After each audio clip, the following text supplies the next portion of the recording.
ሩሲያ የዩክሬንን ሉሃንስክ ክልል ሙሉ በሙሉ መቆጣጠሯን የሉሃንስክ ክልል አስተዳደር አስታውቀዋል። እስራኤል በታዋቂው የጋዛ የባህር ዳርቻ ካፌ በፈጸመችው ጥቃት ቢያንስ 20 ፍልስጤማውያን መገደላቸው ተገልጿል። ሙሉ ዝርዝር ዜናው እንደሚከተለው አቀርብላችኋለሁ። የዩክሬን ምስራቃዊ ሉሃንስክ ክልል በሩሲያ ቁጥጥር ስር ሙሉ በሙሉ መግባቱን ሮይተርስ ሲዘግብ በሩሲያ የሚደገፈው የሉሃንስክ ክልል ዋና አስተዳዳሪ ከ3 ዓመታት ትግል በኋላ የሉሃንስክ ክልል ሙሉ በሙሉ በአባት ሀገር ሩሲያ እጅ ገብቷል ሲሉ አስታውቀዋል። ከዩክሬን ክልሎች ውስጥ 26700 ስኩዌር ኪሎ ሜትር የሚሸፍነው ምስራቃዊ ሉሃንስክ ክልል በሩሲያ ቁጥጥር ስር የገባው የመጀመሪያው ክልል ሆኖ ተመዝግቧል። በ2022 የሩሲያው ፕሬዝዳንት ቭላዲሚር ፑቲን ሉሃንስክ፣ ዶኔትስክ፣ ኬርሶንና ዛፖሮዥያ ክልል የሩሲያ የግዛት አካሎች እንደሆኑ አውጀው የነበር ሲሆን በዛ ወቅት ግን ሉሃንስክ ክልል ሙሉ በሙሉ ከዩክሬን ክንድ ፈልቅቆ ማውጣት አዳጋች አድርጎ ቆይቷል። የሩሲያው ፕሬዝዳንት እነዚህ 4 ክልሎች የሩሲያ አካል አድርገው ቭላዲሚር ፑቲን ሲያውጁ መለው የአውሮፓ ሀገራት ህገወጥ ብለው ድርጊቱን አውግዘው ማንም የዓለም ሀገራት እውቅና እንዳይሰጡ የጠየቁ ሲሆን ሰሜን ኮሪያና ኤርትራ ግን ከሩሲያ ጎን ሆነው የሩሲያ ግዛት መሆናቸውን እውቅና ሰጥተዋል።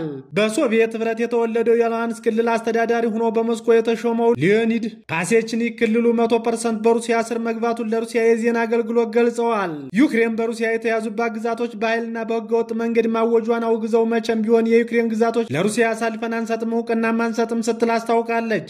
ሩሲያ በሀገሯ ላይ የሉዓላዊነት ጥሰት ከተፈጸመባት የኒውክሌር መሳሪያዋ እንደምትጠቀም በህገ መንግስቷ የደነገገች ሲሆን ማሳሪያዋ እንድትጠቀም የደነገገች ሲሆን ወደ ሩሲያ የተቀላቀሉት የዩክሬን ክልሎች ላይም የተፈጸመ ጥቃት በሩሲያ ላይ የተፈጸመ ጥቃት በኒውክሌር ህጉ መሰረት እንደሚጠበቁ ማስታወቃለች። ይህ ማለት ደግሞ በማንኛውም የሉሃንስክ ሲሆን የዶኔትስክ በኬርሶንም ሆነ በዛፖሮዥያ የሩሲያን ሉዓላዊነት የጣሰ ጥቃት ቢፈጸም የኒውክሌር መሳሪያ እንደምትጠቀም አስረግጣ ተናግራለች። ዛሬ ላይ ሩሲያ በቁጥጥር ስር ያዋለቻቸው የዩክሬን ክልሎች የሩሲያ ቋንቋ ተናጋሪና ደጋፊ የነበሩ ሲሆን በዩክሬናውያን ጭቆና፣ አፈናና ግድያ ሲፈጸምባቸው የቆዩ ሲሆን ሩሲያ በዩክሬን ላይ ጦርነት መክፈቷን ተከትሎ ከሩሲያ ጎን ሆነው የዩክሬን ወታደሮች ሲተገትጉት ቆይተው በድል ክልላቸውን የሩሲያ አካል አድርገዋል። ሩሲያ የዩክሬን መሬት 19 በመቶ ስትቆጣጠር ሉሃንስክ ክልል 100 በመቶ የተቆጣጠረች ሲሆን የዶኔትስክ፣ የኬርሶንና የዛፖሮዥያን ክልል ደግሞ 70% ተቆጣጥራ ትገኛለች። ሩሲያ የኢራንና የእስራኤል ጦርነት የቀናት ሲሆን የዓለም ጆሮ ወደ ሁለቱ ትኩረት ሲያደርግ ሩሲያ በዚህ ወቅት ዩክሬንን ስትተገትጋት የቆየች ሲሆን በዚህ ጥቃት በዲኒፕሮ ፔትሮቭስክ ክልል መንደሮችን መቆጣጠሯን የዲኒፕሮ አስተዳደር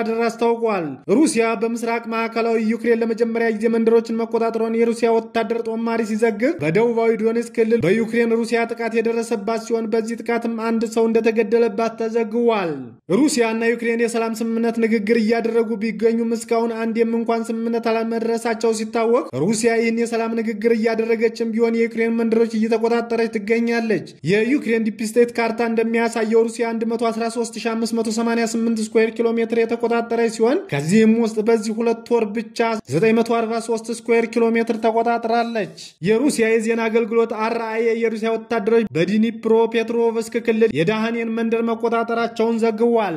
እስራኤል በታዋቂው የጋዛ የባህር ዳርቻ ካፌ በፈጸመችው ጥቃት ቢያንስ 20 ፍልስጤማውያን መገደላቸውን የሕክምና ባለሙያዎችና የዓይን እማኞች ገልጸዋል። በባህር ዳርቻው አጠገብ ድንኳኖች ባሉት አልባቃ ካፍቴሪያ በተፈጸመ ጥቃት የተገደሉ ቢያንስ 20 የፍልስጤማውያን አስከሬን መውጣቱን በሐማስ የሚተዳደረው የጋዛ የሲቪል መከላከያ ቃል አቀባይ ለቢቢሲ ተናግሯል። ጥቃቱ ባደረሰው ፍንዳታ በተፈጠረው ጥልቅ ጉድጓድ የገቡ ነዋሪዎች ሕይወትን ለመታደግ የነፍስ አድን ሰራተኞች መሰማራታቸውን አክለዋል። ከእስራኤል የጦር አውሮፕላን የተወነጨፈ ሚሳኤል አካባቢ ሲመታ የሚያሳዩ ቪዲዮዎች የሰብአዊ መብት ተሟጋቾች በማህበራዊ ሚዲያዎች ላይ አጋርተዋል። በጋዛ የሜዲትራኒያን የባህር ዳርቻ ላይ የሚገኘው አልባቃ ካፍቴሪያ የኢንተርኔት አገልግሎትና መስሪያ ቦታ የሚሰጥ ሲሆን በጋዜጠኞች፣ በተሟጋቾች እንዲሁም በኦንላይን ስራቸውን በሚሰሩ ታዋቂነትን ያተረፈ ነበር ተብሏል። የካፌው ጥቃት የተሰማው የእስራኤል ጦር በጋዛ ሰርጥ ላይ ተከታታይ የአየር ጥቃቶችን ፈጽሞ በመቶዎች የሚቆጠሩ ፍልስጤማውያን መፈናቀላቸውን እማኞች ከተናገሩ በኋላ እንደሆነም ተዘግቧል። የነፍስ አድን ቡድኖች የ5 የፍልስጤማውያን አስከሬን ያወጡ ሲሆን በርካታ የተጎዱ ሰላማዊ ዜጎች በጋዛ ከተማ ወደሚገኘው አልአህሉ ሆስፒታል መወሰዳቸውን ከስፍራው የተገኘው መረጃ ይዞ ቢቢሲ ዘግቧል። የእስራኤሉ ጠቅላይ ሚኒስትር ቤንጃሚን ኔታንያሁ የተኩስ አቁም ስምምነት ላይ ለመድረስ የሚደረገው ጥረት ላይ እንዲያተኩሩ ከፍተኛ ጫናዎች እየጨመሩ ይገኛሉ። የአሜሪካው ፕሬዝዳንት ዶናልድ ትራምፕ ኔታንያሁ ከሐማስ ጋር ለመደራደር በአሁኑ ወቅት እየሰሩ መሆናቸውን ቅዳሜ ዕለት በማህበራዊ ሚዲያ ገጻቸው ላይ አስፍረዋል። ከዚህ ቀደም አንድ የሐማስ ከፍተኛ ባለስልጣናት አሸማጋዮች አዲስ የተኩስ አቁም ስምምነት ላይ እንዲደረስ ጥረታቸውን አጠናክረው መቀጠላቸውን ገልጸው ነገር ግን ከእስራኤል ጋር የሚደረገው ድርድር ቆሟል ብለዋል። ለ2 ወራት የቆየ የተኩስ አቁም ስምምነት እስራኤል በጋዛ ላይ አዲስ ጥቃት መጀመሯን ተከትሎ ፈርሷል። የተኩስ አቁም ስምምነቱ 3 ምዕራፎች እንዲኖሩት የታሰበ ቢሆንም የመጀመሪያውን ማለፍ አልቻለም ሲባል እስራኤል በተጨማሪም ወደ ጋዛ የሚደርሰውን የሰብአዊ እርዳታ ሙሉ በሙሉ ዘግታ የነበር ሲሆን በዓለም አቀፍ ደረጃ ማስጠንቀቂያዎች መሰጠቱን ተከትሎ ከ11 ሳምንት በኋላ በከፊል አላልታለች ተብሏል። ለጋዛ እርዳታ ለማከፋፈል የተሰማራው በእስራኤልና በአሜሪካ የሚደገፈው አወዛጋቢ የጋዛ ሁማኒታሪያን ፋውንዴሽን ስራውን የጀመረ ነው ሲባል፣ ሆኖም በዚህ ድርጅት ጣቢያ አቅራቢያ እርዳታ ለመቀበል በተሰበሰቡ ፍልስጤማውያን ላይ የእስራኤል ጦር በሚከፍተው ተኩስ በየዕለቱ በርካታ ፍልስጤማውያን እየተገደሉ ቀጥለዋል ተብሏል። በአሜሪካ እርዳታ ስረዛ ምክንያት በሚቀጥሉት 5 ዓመታት የ14 ሚሊዮን ሰዎች ህይወት ሊያልፍ እንደሚችልም ተጠቁሟል። ፕሬዚዳንት ዶናልድ ትራምፕ አሜሪካ ለውጭ ሰብአዊ እርዳታ ትሰጥ የነበረውን የገንዘብ ድጋፍ መሰረዛቸውን በሚቀጥሉት 5 ዓመታት ተጨማሪ 14 ሚሊዮን ሰዎች ህይወት እንዲያልፍ ሊያደርግ እንደሚችል ዘላንሴት የተባለው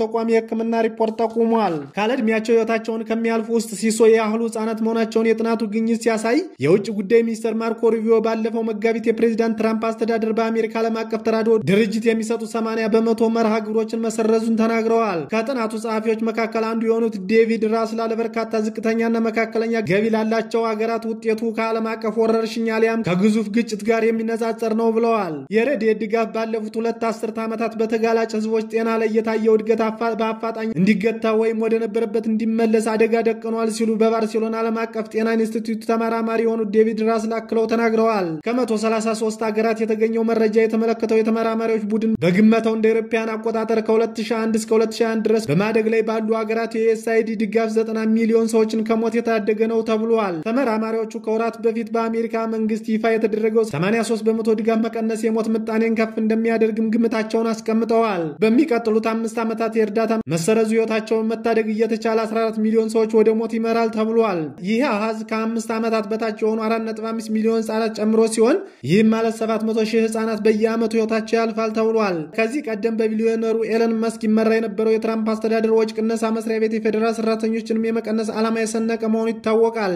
የዓለም ከፍተኛ የሰብአዊ ድጋፍ አቅራቢ የሆነችው አሜሪካ ከ60 በላይ በሚሆኑ ሀገራት በአመዛኙ በወኪል በኩል እርዳታ ሰጥታለች። የውጭ ጉዳይ ሚኒስትሩ ማርኮ ሩቢዮ በእርሳቸው መስሪያ ቤት ስር የበለጠ ውጤታማ ሆነው የሚተዳደሩ 1000 የሚሆኑ መርሃ ግብሮችን እንደሚቀጥሉ ተናግረዋል። ባለፈው ሳምንት አንድ የመንግስታቱ ድርጅት ኃላፊ የአሜሪካ እርዳታ መሰረዙን ተከትሎ በኬንያ የስደተኞች ጣቢያ የምግብ ክፍፍል በመቀነሱ በመቶ ሺዎች የሚቆጠሩ ሰዎች እየተራቡ ነው ብሏል።